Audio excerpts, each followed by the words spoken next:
invite à vous asseoir.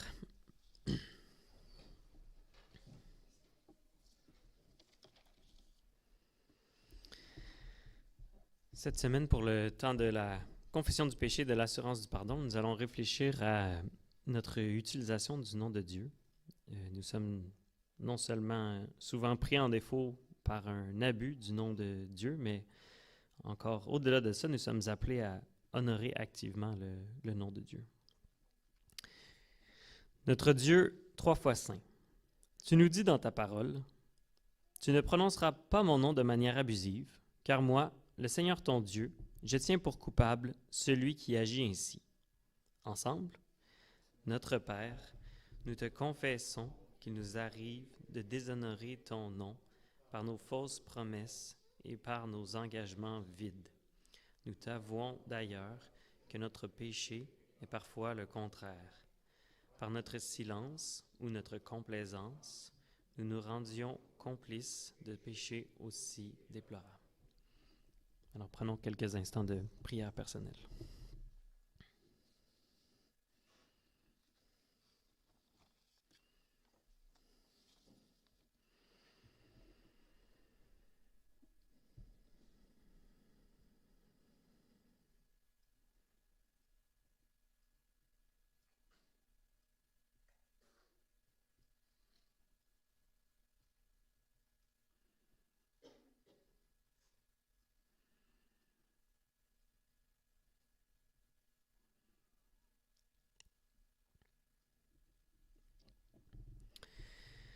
Maintenant, pour l'assurance du pardon, nous disons ensemble, Notre Seigneur Jésus, merci d'être venu nous pardonner ce péché de prendre en vain le nom de Dieu, en nous rendant libres de toute condamnation, que ton Esprit Saint agisse en nous, afin que nous n'ayons ton saint nom à la bouche qu'avec respect, honneur et profonde gratitude. Nous désirons nous servir de cette liberté pour t'invoquer et te glorifier pleinement dans toutes nos paroles et nos actions.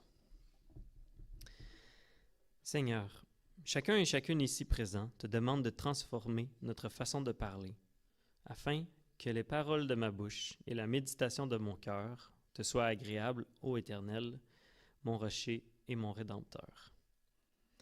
Notre Père, nous t'offrons nos prières avec gratitude, par la grâce de Jésus-Christ et par la communion de l'Esprit Saint. Amen. Alors, je vais vous inviter à vous relever pour un autre chant.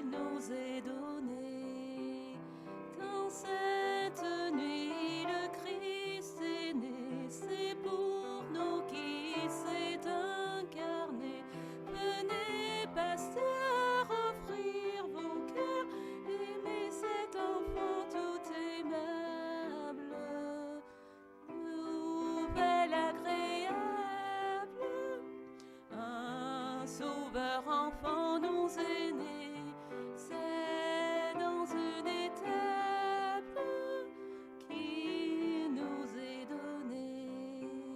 Satan retenait dans les fers les peuples de l'univers, mais cette nuit Satan s'enfuit devant cet enfant adorable. Nouvelle agréable,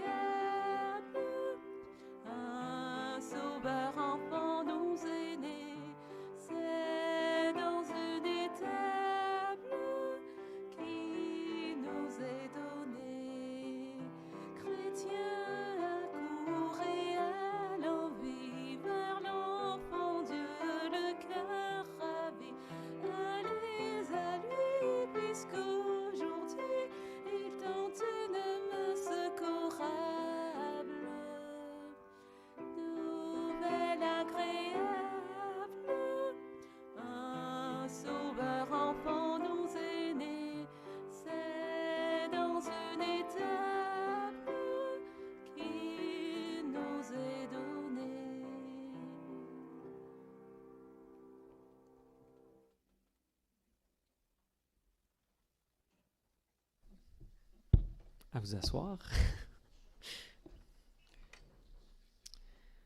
Pour le moment de l'offrande, je vais inviter Ruben, oui, pour venir s'occuper de l'offrande. Merci.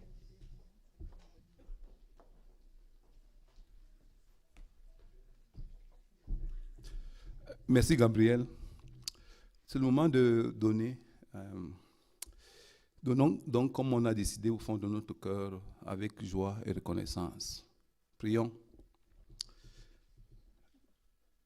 Père éternel, très saint, très généreux, il t'a plu que nous puissions nous rencontrer dans cette salle pour te rendre gloire et pour l'édification de ton Église.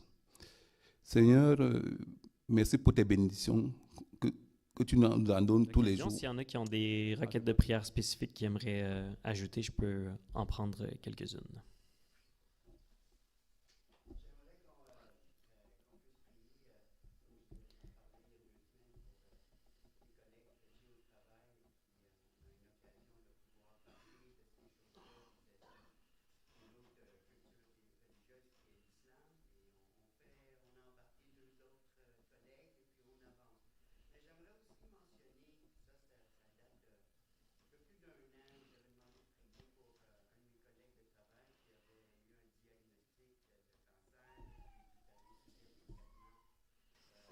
Jean-François Fournier qui s'appelle gentil monsieur et puis pas vu depuis tout ce temps-là et puis moi je demandais à mes patrons s'ils avaient eu des nouvelles, ils avaient dit pas vraiment. Ben, il se trouve qu'il s'est présenté au party de Noël la fin de semaine passée, il était là, il avait l'air d'être en pleine forme, fait que les prières ont fonctionné par la grâce de Dieu, il est revenu parmi nous et on espère qu'il va revenir au travail bientôt.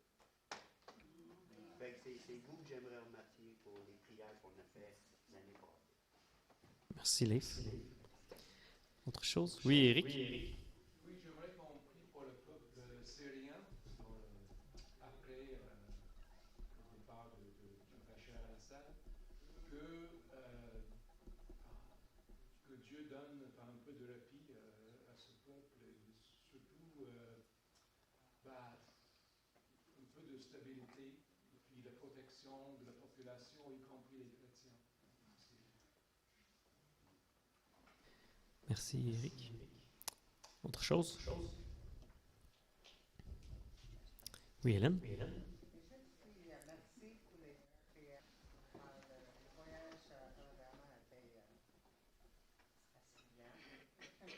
Mais ma sœur est toujours tout à fait dépendante les autres. Et je sais pas, un jour à la fois pour elle. Et elle habite avec son fils et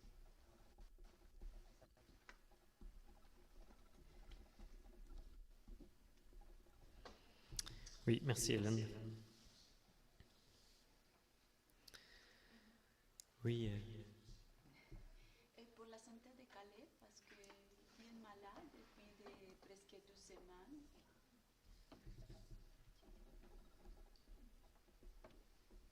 Et avec de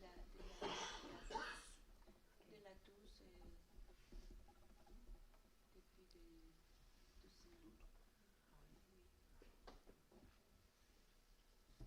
Oui, merci beaucoup. On va prier pour Caleb. Je ne savais pas qu'il était malade, mais...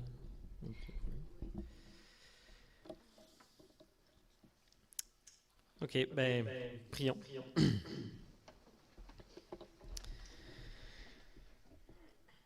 Merci, Père éternel, pour ce jour, pour ce temps ensemble, réunis pour apprendre à te connaître, pour apprendre ce que ça signifie que tu es descendu vers nous et que tu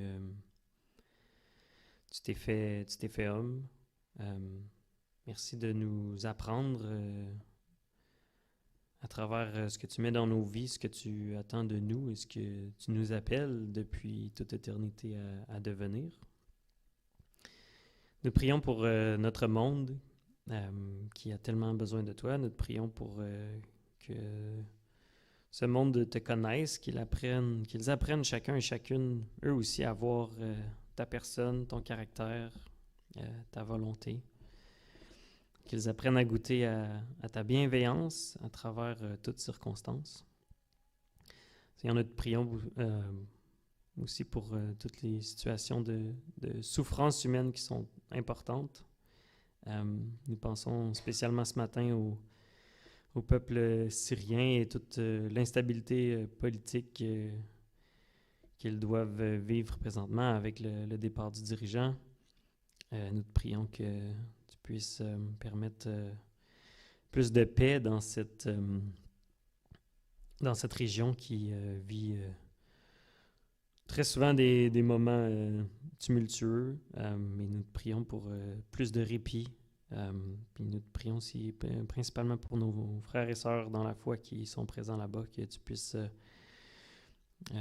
te révéler plus intensément et plus spécialement à eux quand viennent des temps d'instabilité comme ça, d'instabilité.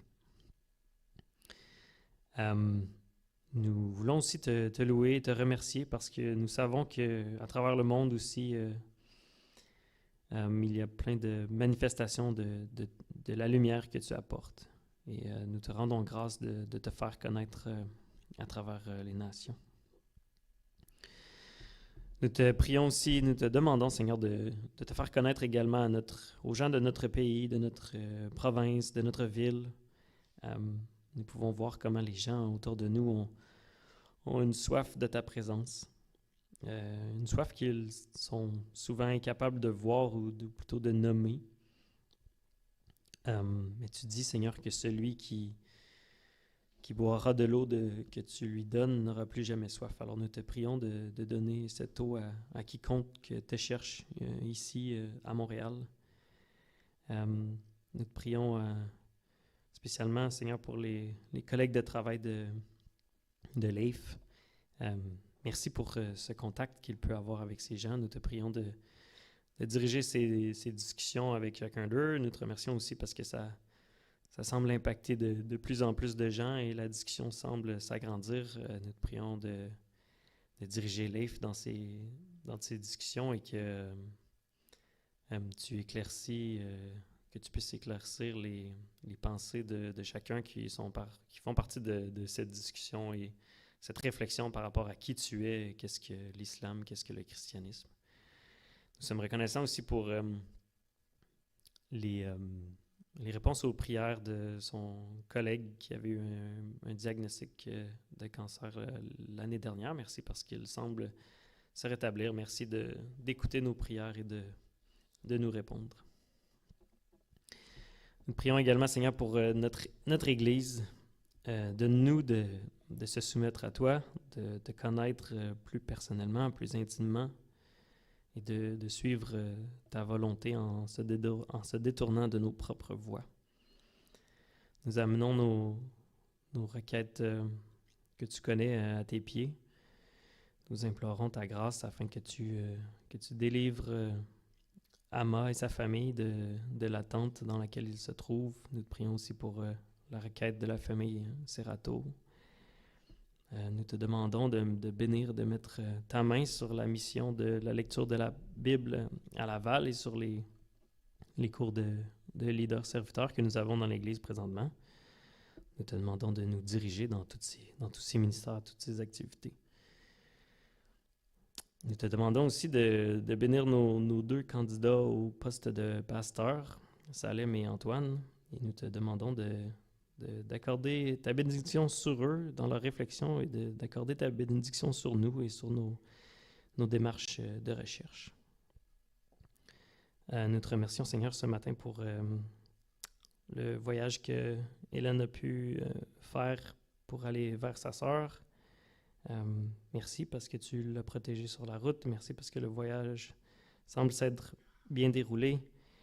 Nous te prions encore pour sa sœur qui est très dépendante et a besoin de beaucoup d'attention, Seigneur, et qui doit être aussi souffrante. Et nous te prions de la bénir, de lui montrer ta grâce et de te révéler à elle, spécialement dans ces temps. Nous te prions pour Caleb aussi, qui n'est pas parmi nous, qui est malade depuis quelque temps, que tu puisses permettre qu'il ait une guérison rapide et que rien de trop important ne ressorte de tout ça. Enfin, nous voulons te prier encore une fois et implorer ta grâce et ta paix pour la famille Légaré. Tu nous dis, Seigneur, dans ta parole, que ta paix surpasse toute intelligence humaine. Alors nous implorons, au-delà de tout ce que nous pouvons espérer pour eux, que tu combles de paix cette famille endeuillée. Ce matin, Seigneur, nous te demandons de tourner nos cœurs et nos esprits à l'écoute de ta parole et que tu nous permettes de voir comment tu nous fais grandir à travers la connaissance de ta personne. Amen.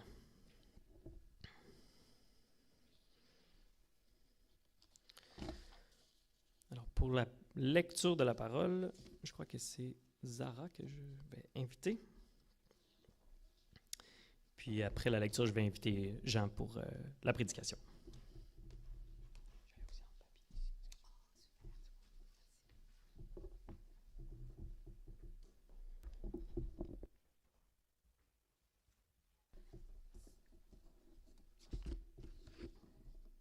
Les lectures de ce matin se trouvent dans l'Évangile selon Matthieu, chapitre 6, versets 7 à 10, suivi de l'Évangile selon Luc, chapitre 2, versets 1 à 14.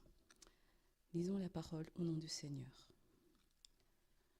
Quand vous priez, ne répétez pas sans fin les mêmes choses comme les païens. Ils s'imaginent que Dieu les exaucera s'ils parlent beaucoup. Ne les imitez pas, car Dieu, votre Père, sait déjà de quoi vous avez besoin avant que vous le lui demandiez. Voici comment vous devez prier. Notre Père qui est dans les cieux, que chacun reconnaisse que tu es le Dieu saint, que ton règne vienne, que chacun sur la terre fasse ta volonté comme elle est faite dans le ciel. Luc chapitre 2, versets 1 à 14. En ce temps-là, l'empereur Auguste donna l'ordre de recenser tous les habitants de l'Empire romain. Ce recensement, le premier, eut lieu alors que Quirinius était gouverneur de la province de Syrie. Tout le monde allait se faire enregistrer, chacun dans sa ville d'origine. Joseph, lui aussi parti de Nazareth, un bourg de Galilée, pour se rendre en Judée, à Bethléem, où est né le roi David. En effet, il était lui-même un descendant de David. Il alla s'y faire enregistrer avec Marie, sa fiancée, qui était enceinte. Pendant qu'ils étaient à Bethléem, le jour de la naissance arriva. Elle mit au monde un fils, son premier-né. Elle l'enveloppa de langes et le coucha dans une crèche, parce qu'il n'y avait pas de place pour eux dans l'abri destiné aux voyageurs. Dans cette même région, il y avait des bergers qui passaient la nuit dans les champs pour garder leurs troupeaux. Un ange du Seigneur leur apparut, et la gloire du Seigneur les entoura de lumière. Ils eurent alors très peur. Mais l'ange leur dit : « N'ayez pas peur, car je vous apporte une bonne nouvelle qui réjouira beaucoup tout le peuple. Cette nuit, dans la ville de David, est né pour vous un sauveur. C'est le Christ, le Seigneur. Et voici le signe qui vous le fera reconnaître. Vous trouverez un petit enfant enveloppé de langes et couché dans une crèche. » Tout à coup, il y eut avec l'ange une troupe nombreuse d'anges du ciel qui louaient Dieu en disant « Gloire à Dieu dans les cieux très hauts et paix sur la terre pour ceux qui l'aiment. » Lorsque les anges les eurent quittés pour retourner au ciel, les bergers se dirent les uns aux autres : « Allons donc jusqu'à Bethléem, il faut que nous voyions ce qui est arrivé, ce que le Seigneur nous a fait connaître. » Ils se dépêchèrent d'y aller et y trouvèrent Marie et Joseph et le petit enfant couché dans la crèche. Quand ils le virent, ils racontèrent ce que l'ange leur avait dit au sujet de ce petit enfant. Tous ceux qui entendirent les bergers furent étonnés de ce qu'il leur disait. Quant à Marie, elle gardait tout cela dans sa mémoire et y réfléchissait profondément. Puis, les bergers prirent le chemin du retour. Ils célébraient la grandeur de Dieu et le louaient pour tout ce qu'ils avaient entendu et vu, car tout s'était passé comme l'ange leur avait annoncé. Ceci est la parole de Dieu.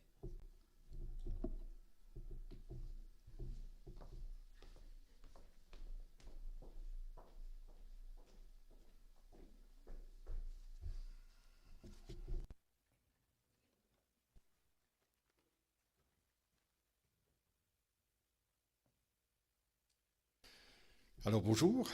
Depuis quand même quelques dimanches, nous sommes en train de voir, de regarder, de réfléchir à 2 cadeaux. C'est-à-dire le cadeau de Noël et le cadeau de la prière. Et comment notre vie en Jésus-Christ et notre vie de prière vont ensemble. Et ce matin, j'aimerais commencer par une petite histoire qui, j'espère, va nous amener à nos 2 textes ce matin. La semaine dernière, je marchais avec un homme à peu près de mon âge dans le parc en arrière. Et il est souvent là le matin. Je vais l'appeler Jacques pour l'instant. Et il vient d'une vie très, très modeste. Et nous discutions ensemble de ce que c'est vivre une vie modeste dans un monde moderne où il y a beaucoup de richesses. Et souvent, on s'attend à avoir beaucoup de données, d'avoir et de pouvoir vivre une vie quand même avec une certaine richesse. Et il m'a dit ceci, que j'aimerais partager avec vous. Il m'a dit, tu sais Jean, j'ai jamais eu d'argent. Je vis dans un petit appartement très modeste, avec des moyens très simples. Alors ça veut dire que le chrétien est probablement l'humaniste le plus humain qui soit. Nous sommes vraiment pour la vie humaine. Parce que notre Père a tout créé bon. Et ça veut dire que la musique est bonne, la science, il a créé, les arts, le sexe, les langues, la culture. Pour tout cela, lorsqu'il a créé comme un cadeau, il a créé bon, il a créé saint. Et notre réponse est, mais merci notre Père, c'est magnifique. Mais n'oubliez pas qu'on n'adore pas la création. La création n'est pas divine. Dieu est divin, nous sommes créés. Dieu est divin, la création est humaine dans ce sens-là. Donc on n'adore pas la création. On n'adore pas toutes ces bonnes choses que Dieu nous donne, mais nous nous servons de ces bonnes choses avec gratitude, en adorant notre Père si saint, qui en est l'auteur. Cependant, il y a parfois une objection qui s'insère ici, qui surgit ici. Parce qu'on sait qu'il y a d'autres visions du monde, d'autres visions de la réalité. Alors maintenant, je vais radoter, ok? Alors, tous ceux et celles qui me connaissent, vous savez que je radote, ok?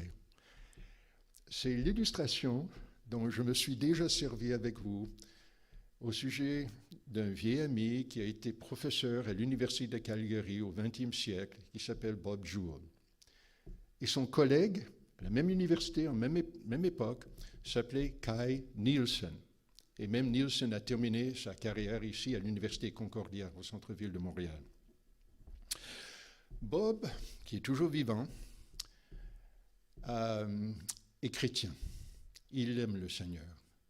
Et il est philosophe, très chevronné et très capable, mais surtout, il aime son Seigneur et Sauveur, Jésus-Christ. Son collègue, Kai Nielsen, est athée et a été probablement le philosophe marxiste le plus renommé et poussé au Canada dans le dernier quart, disons, du XXe siècle. Alors j'ai dit à Bob, comment est-ce que tu vis avec Kai? En tant que chrétien, comment est-ce que tu poursuis la philo à l'université avec un athée? Réponse de Bob, c'est pas compliqué tout ça. Tu sais pourquoi? On est tous les deux d'accord que la seule question qui compte, la question la plus importante de toute la vie est celle-ci. Dieu existe-t-il ou pas? C'est ça la question. Et tous les philosophes le savent. Oh, il dit, parfois, les philosophes qui s'improvisent, les gens dans la rue, ils pensent que ce n'est pas une grave question, mais pour les philosophes, c'est ça la question. Et il m'a ajouté dans la réponse aussi. Puis les agnostiques, les gens qui refusent de prendre position. Pour nous, les philosophes professionnels, c'est pas sérieux. C'est vraiment pas sérieux. Parce que ce sont des gens qui ont de la paresse intellectuelle ou un manque de courage flagrant. Alors, il dit, pour les vrais, et mon ami athée est d'accord. C'est ça la vraie question. Parce qu'ou bien la vie a du sens, venant de Dieu, ou bien la vie n'a pas de sens autre que ce que chacun et chacune affirme. C'est ça. Au fond, c'est une question d'optique ou d'opinion. Point. Il dit, s'il y a un créateur qui est divin, c'est-à-dire il a tout fait et il a marqué toute la vie de sa signature divine, ça veut dire que lui, il passe avant toute autre personne et toute autre chose. Et ça veut dire aussi que tous les êtres humains tout autour de vous vivent en étant créés à son image. Ce ne sont pas vos ennemis, c'est votre prochain. Si par contre vous êtes athée, mais tout vient par la chance, fondamentalement, ça n'a aucun sens autre que ce que vous donnez de votre opinion à la vie. Ultimement, on invente la justice au fur et à mesure qu'on désire le faire.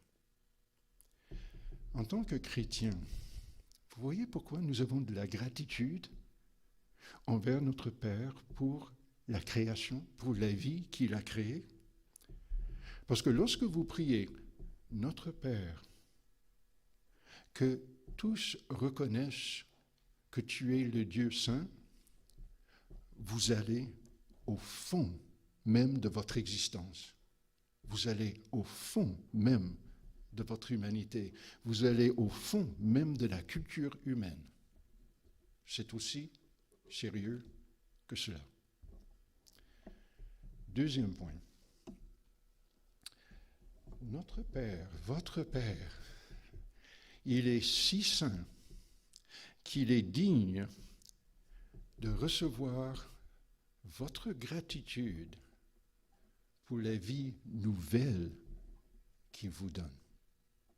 Notre Père, que chacun reconnaisse que tu es le Dieu saint.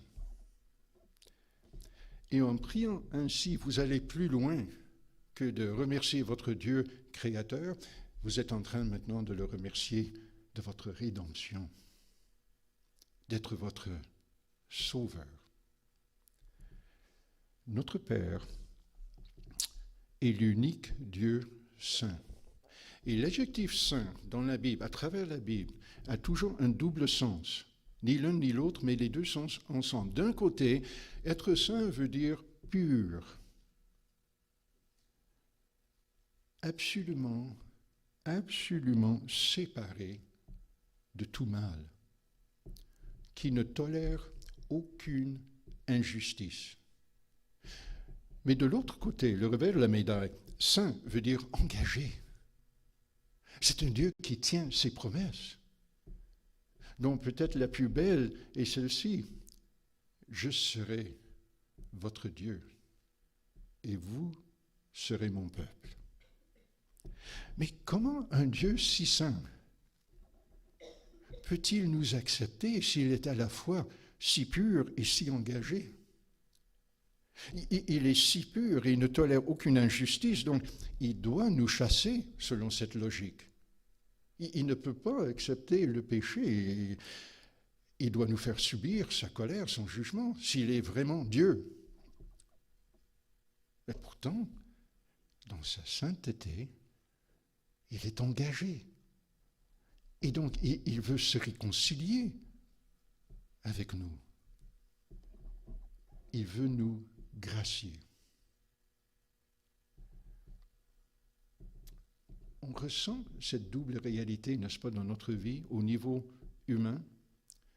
Prenons à titre d'exemple, lorsque vous vivez un bris de relation, sérieux, je veux dire vraiment quelque chose qui fait mal, là où vous aviez vraiment une bonne relation et l'autre vous a trahi et la relation n'est plus.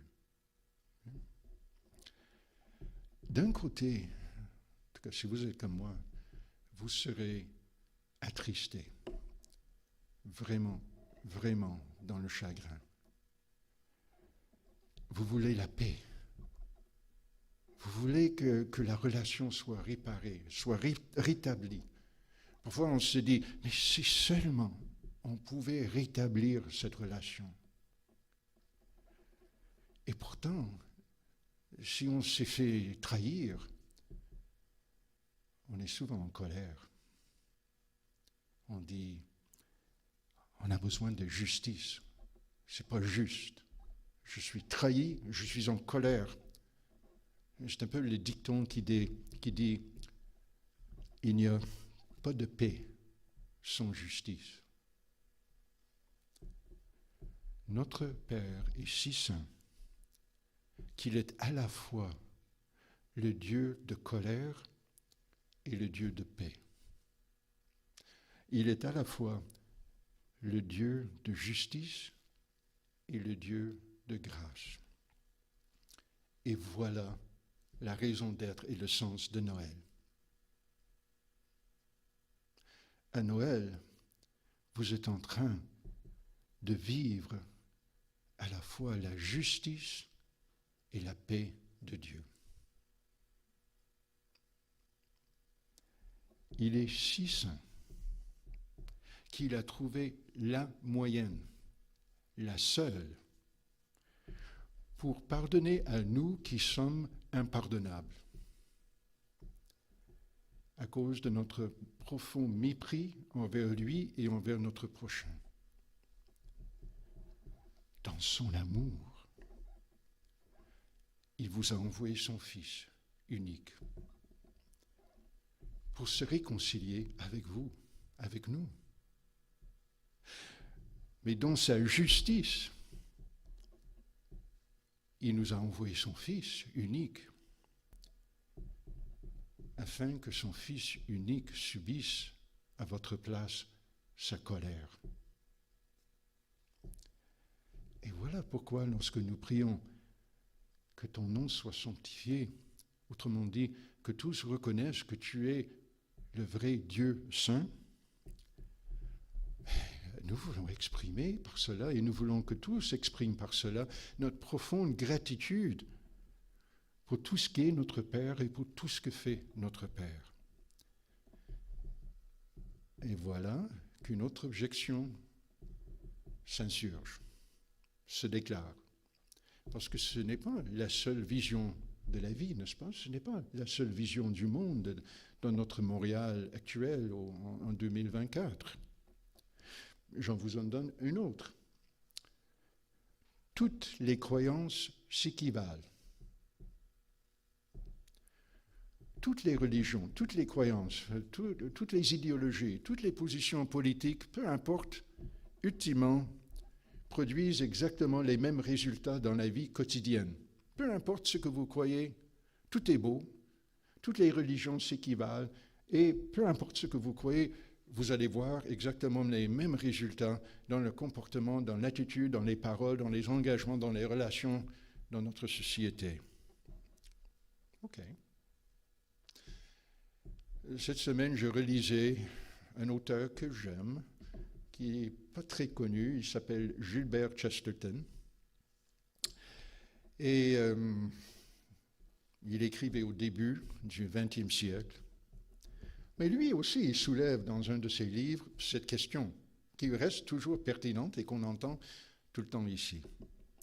Il dit, les gens disent que toutes les religions paraissent différentes les uns ou les unes des autres. Ils ont de différents rites, de différentes prières, de différentes façons de faire peut-être, de différentes façons de s'habiller. Donc, sur la surface, toutes les religions paraissent différentes les unes des autres. Mais il dit, des gens disent, mais sur le fond, les religions sont identiques. Elles disent toutes la même chose. Et elles arrivent toutes à la même conclusion et elles nous amènent toutes à Dieu. Chesterton dit, oh non, c'est le contraire. C'est absolument le contraire. Toutes les religions paraissent semblables sur la surface. Chaque religion a ses rites, ses prières, ses livres saints, sur la surface. Mais foncièrement, elles sont très différentes les unes des autres, et même opposées sur les questions et les réalités les plus profondes, les plus importantes et les plus significatives et les plus durables. Et pour illustrer ceci, il se sert d'une épée, de l'image d'une épée. Et dans le livre, il dit, vous voyez une épée, elle paraît comme cela. Et on dirait, oh, une épée, c'est une épée. Et on sait ce que fait une épée parce qu'on la voit. Mais il dit, non, la vraie question est, comment est-ce qu'on va se servir de cette épée? Qu'est-ce qu'on va faire avec cette épée? Elle ne va pas changer d'apparence, mais sa signification profonde peut être très différente. Par exemple, on peut se servir de cette épée pour faire de vous un chevalier en tapant légèrement sur chaque épaule. On peut se servir de cette épée pour vous décapiter. Dieu votre Père est si saint qu'il est le seul, l'unique, qui fasse de vous ses enfants chéris, en perdant pour vous son Fils unique. Il est le seul, si je puisse reprendre l'image de Chesterton, qui n'a pas dit en passant, il est le seul qui prenne l'épée pour faire de vous ses chevaliers bénis, tout en tuant son propre fils pour vous, pour que sa colère tombe sur lui et non pas sur vous. Voilà pourquoi nous prions que ton nom soit sanctifié, que chacun reconnaisse que tu es le Dieu saint. On le remercie avec gratitude dans la prière au fond de notre âme, car il est le seul qui vous déclare juste à tout jamais, et le seul en même temps qui vous accueille dans son amour tous les jours. Ce Noël, nous prions, notre Père, que chacun reconnaisse que tu es le Dieu saint. Et donc pour terminer, je reviens juste au dernier verset que nous avons lu dans Luc chapitre 2. C'est le verset 20.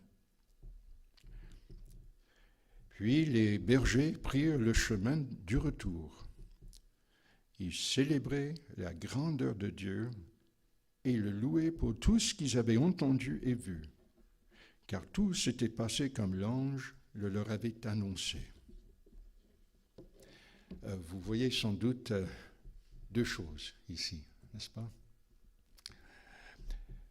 Les bergers viennent de vivre la gloire de Dieu, la sainteté de Dieu, la majesté de Dieu notre Père. Et ils sont bourrés de gratitude. Le résultat de cette expérience, c'est de la gratitude publique. Ils célèbrent la gloire de Dieu. Et la deuxième chose, ils retournent continuer leur vie quotidienne. La gratitude est un fruit, c'est un fruit de Dieu dans notre âme. Et cette attitude est nourrie par la prière, individuellement, en famille, en couple, en église, ensemble. Mais cette prière, cette attitude venant de la grâce de Dieu, changera votre vie quotidienne, tous les jours, et de plus en plus. Vous aurez de plus en plus gratitude envers votre Père si saint. Et ce changement graduel d'attitude produira de plus en plus de gratitude pour les hommes et les femmes autour de vous au travail. Vous allez les voir de plus en plus avec gratitude, avec reconnaissance. Ils ne seront pas des cas de problème ou des gens à éviter, encore moins de vos ennemis. Parce que vous êtes en train d'être transformé par la gratitude venant de votre Père qui vous a donné son Fils. Cette attitude de gratitude envers votre Père va changer votre façon de traiter les autres. Vous allez de plus en plus les traiter sans favoritisme, sans préjudice, mais également tous, toutes, avec justice. Pourquoi? Parce que Dieu, votre Père, a fait subir à son Fils toute sa justice, afin que vous soyez déclarés justifiés, innocentés, des hommes et des femmes nouvellement nés qui marchent par sa justice. Cette gratitude envers notre Père va vous permettre, va vous donner des outils très profonds pour traiter les autres avec la même grâce que vous avez reçue. Et même là où il y a des bris de relations, là il y a des problèmes au travail, il y a des problèmes dans la famille, vous aurez de plus en plus, à travers cette attitude de gratitude, une attitude de grâce envers les autres. Est-ce possible de le faire par nous-mêmes? Non. Mais tout comme votre vie, et tout comme votre vie nouvelle, sont des dons de Dieu, votre Père si saint qui vous aime tellement, eh bien, de même, cette attitude de gratitude est une grâce divine qui est en progrès dans votre vie, qui est en progrès dans votre vie de couple, qui est en progrès dans la vie de cette Église, de toutes ces églises, parce qu'au fond, ce changement est aussi un cadeau de sa grâce. Je m'arrête là. Prions. Notre Père de tout cœur, nous voulons sanctifier ton nom. Nous voulons prier pour que nous et chacun et chacune, nous puissions reconnaître que tu es l'unique Dieu saint. Merci de tout cœur d'être qui tu es. Et merci de tout cœur de nous donner à la fois la vie et la vie nouvelle en toi, Seigneur Jésus, par toi au Saint-Esprit. Nous te demandons de nous transformer de plus en plus dans notre attitude, à la fois envers toi et envers les autres, pour qu'elle soit marquée par une plus profonde et vivante gratitude, et que tu sois honoré ainsi, et que notre prochain soit aimé, et que notre joie en toi soit plus complète. Nous prions en ton nom, Seigneur Jésus. Amen.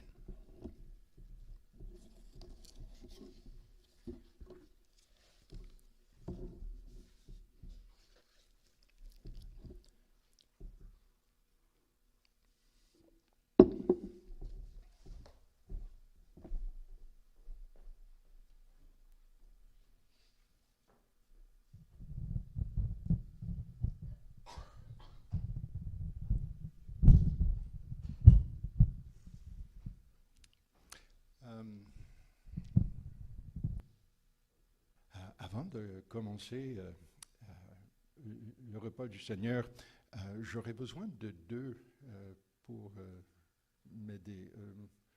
Est-ce que Ruben et...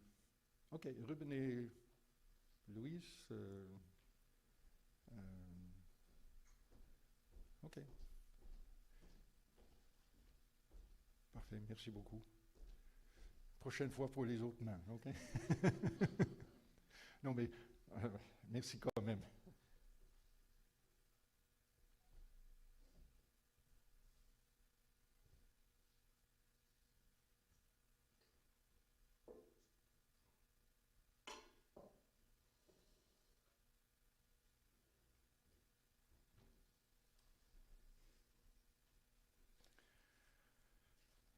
Alors, voici une lecture biblique qui vient de Matthieu chapitre 26. Pendant le repas, Jésus prit du pain, et après avoir prononcé une prière de bénédiction, il le partagea et le donna à ses disciples. Il leur dit, « Prenez, mangez, ceci est mon corps. » Il prit ensuite une coupe de vin, et après avoir remercié Dieu, il la leur donna en disant, « Buvez-en tous, car ceci est mon sang, le sang de l'alliance de Dieu, qui est versé pour une multitude de gens, pour le pardon des péchés. Je vous le déclare dès maintenant, je ne boirai plus de ce fruit de la vigne, jusqu'au jour où je le boirai de nouveau avec vous dans le règne de mon Père. »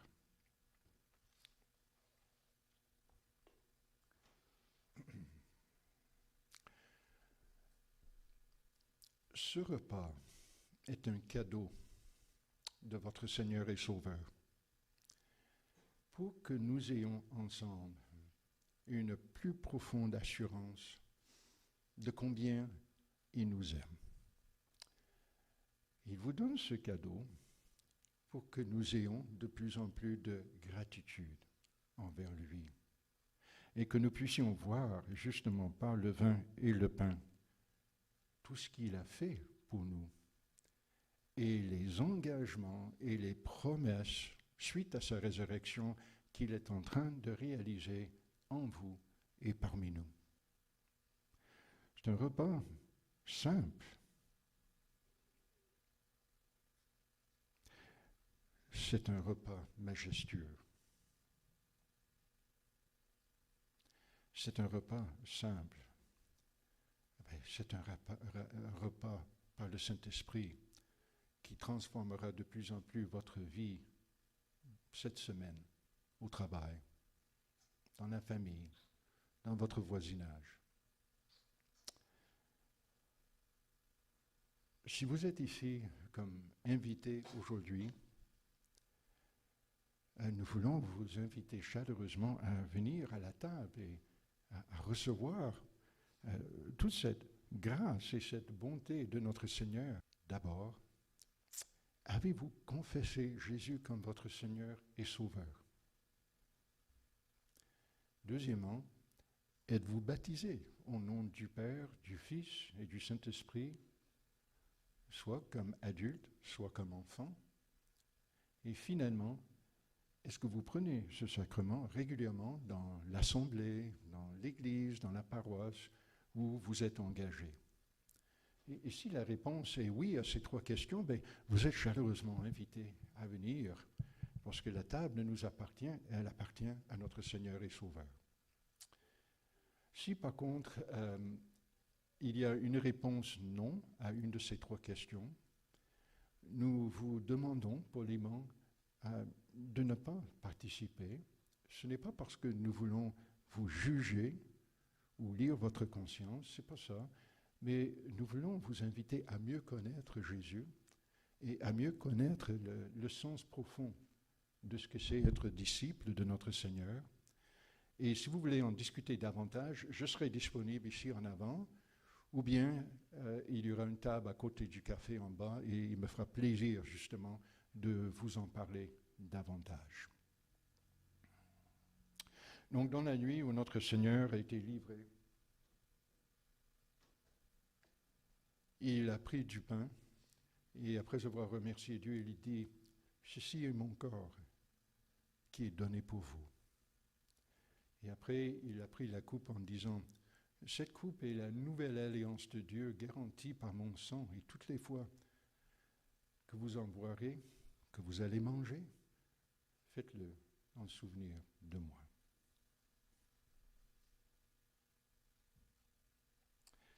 La table de votre Seigneur et Sauveur est préparée et vous êtes invités à venir communier.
Je vous invite à bien vouloir vous lever.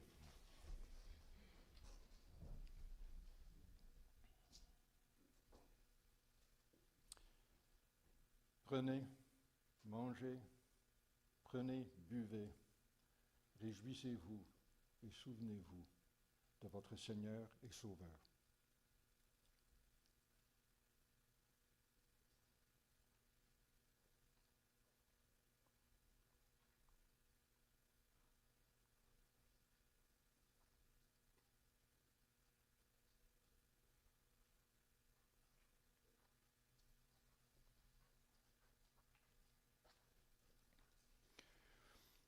D'un seul cœur, d'une seule voix, confessons ensemble notre foi.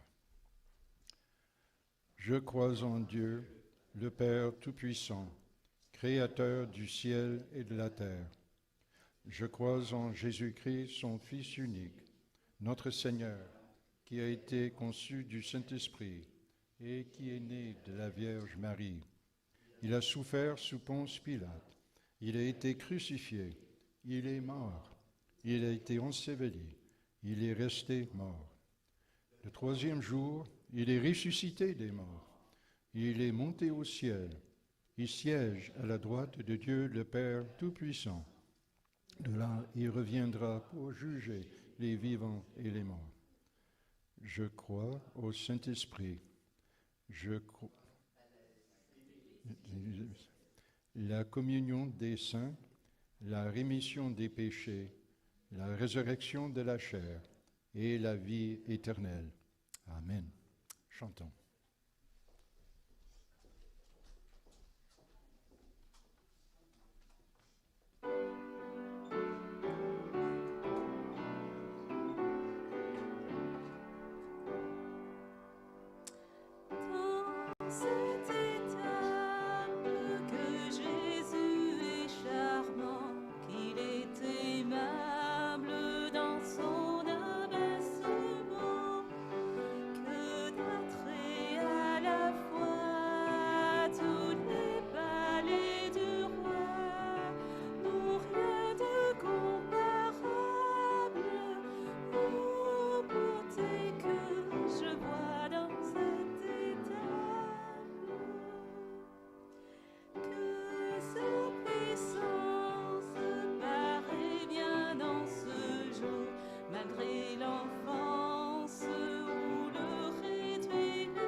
Recevez maintenant la bénédiction de notre Dieu. Bénissons Dieu, le Père de notre Seigneur Jésus-Christ. Il nous a bénis en nous accordant toute bénédiction spirituelle dans les cieux, dans l'union avec le Christ. Avant la création du monde, Dieu nous a déjà choisis pour être à lui, par le Christ, afin que nous fassions ce que Dieu veut et que nous soyons sans défaut à ses yeux. Dans son amour, Dieu a décidé par avance qui ferait de nous ses enfants, par Jésus-Christ. Dans sa bienveillance, voilà ce qu'il a voulu. Louons donc Dieu pour le don magnifique qu'il nous a généreusement fait en son Fils bien-aimé. Chantons.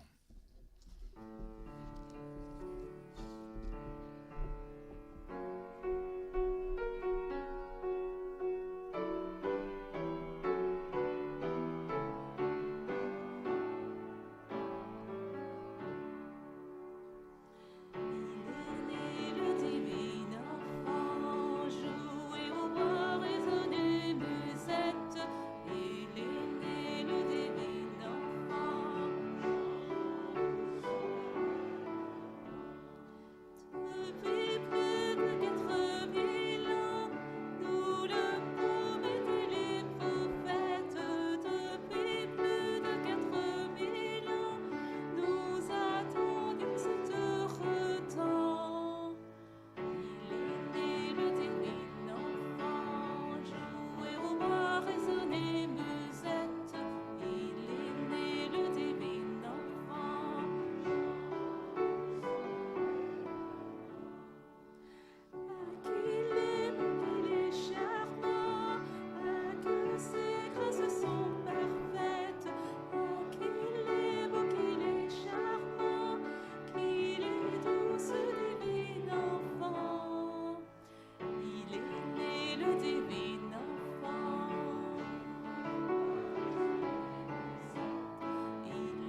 vous asseoir.